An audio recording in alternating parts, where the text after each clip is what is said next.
Il m'a dit, et c'était le 31 mai dernier, c'était d'ailleurs le jour de son 67e anniversaire, il m'a dit, tu sais là où je suis en paix avec moi-même. Parce que je sais que moi, à titre individuel, et quoi qu'on dise, je n'ai jamais fait de mal à personne. Et finalement, c'est très bien d'être venu ici le 18 juin, malgré le report de l'audience qui devait commencer aujourd'hui jusqu'au 29 juin. Parce que ce report, même si la CPI ne dit pas le droit, ce report, c'est une victoire, c'est sa victoire, c'est la victoire de la défense. Et c'est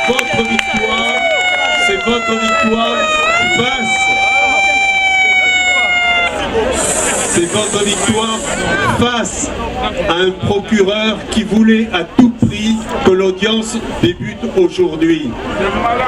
C'est une gifle pour lui, parce que pour la première fois, le tribunal a reconnu que finalement, les charges qu'il a mis 6 mois à présenter, alors qu'il aurait dû les présenter dès le mois de décembre, méritent au moins qu'on regarde avec attention ce qu'il prétend avancer comme charge. Moi, je ne me mêlerai pas de cette histoire de la CPI qui, je le répète, ne dit pas le droit.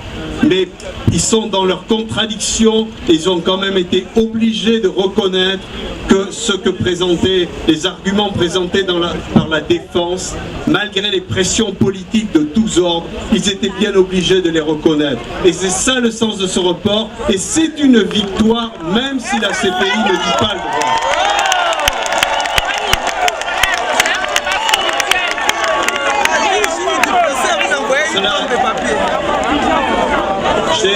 J'ai rencontré le président Gbagbo dans quelques jours, ça fera 30 ans. C'était en juin 1982, quand il venait d'arriver en exil en France. Il avait déjà un long passé politique dans son pays, puisqu'il a engagé la lutte dès la fin des années 60. Rendez-vous compte, nous sommes en 2012. C'est donc une bataille de près d'un demi-siècle qu'il a conduit et qu'il continue de conduire.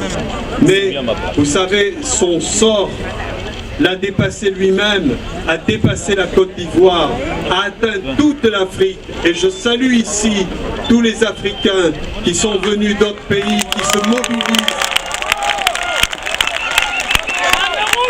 Parce que la cause de Laurent Gbagbo est devenue, et je le disais déjà au mois de décembre, une cause africaine et aussi une cause universelle.